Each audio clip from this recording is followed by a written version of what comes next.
조국혁신당 대표 조국입니다. 지난 총선 때 국민들께서 이렇게 물으셨습니다. 왜 나라를 지키려고 해병대에 간 젊은이가 그렇게 어이없이 숨져야 했느냐? 왜 윤석열 대통령은 그 수사에 대해 경로했느냐?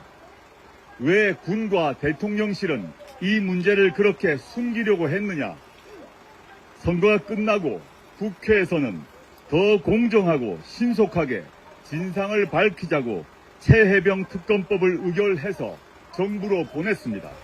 그런데 대통령실은 즉시 대통령 거부권 행사를 시사했습니다.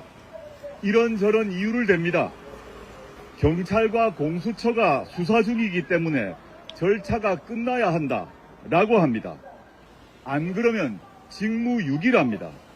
이게 얼마나 터무니없는 말입니까? 윤석열 대통령은 최순실 특검 때 파견 검사였습니다.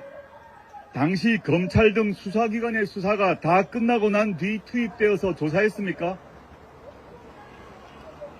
아닙니다. 그러면 윤석열 검사는 당시 불법에 동조한 것입니까? 좀 제대로 갖다 붙였으면 좋겠습니다. 뭔가 좀 그럴듯해야 토론이라도 되지 않겠습니까? 그리고 거부권, 즉 대통령의 법률 제의 요구권은 폭탄주 퍼마시듯 마음대로 사용하는 권한이 아닙니다. 절차와 실체에 아주 심각한 문제가 있을 때 하나여 행사해야 합니다. 대통령이 국회가 통과시킨 법률안에 거부권을 행사하려면 국민 전체의 이익에 부합해야 합니다. 반면 부분의 이익을 위해 사용할 경우 대통령의 공익 실현 의무를 위반하는 것이 됩니다.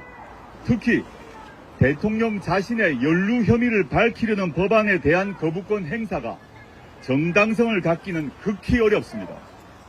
내 마음에 들지 않는다고 입법부가 처리한 법률을 모두 거부하면 그게 삼권이 분립된 민주주의 국가입니까?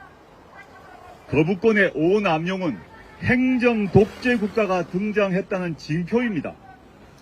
지난 2년간 윤석열 대통령은 무려 9차례 거부권을 행사했습니다.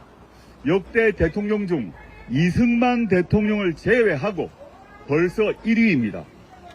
최해병 특검법은 거부권 적용 대상이 전혀 아닙니다. 당연히 진상규명을 해야 하는 사안입니다. 진실을 밝히자는 것입니다.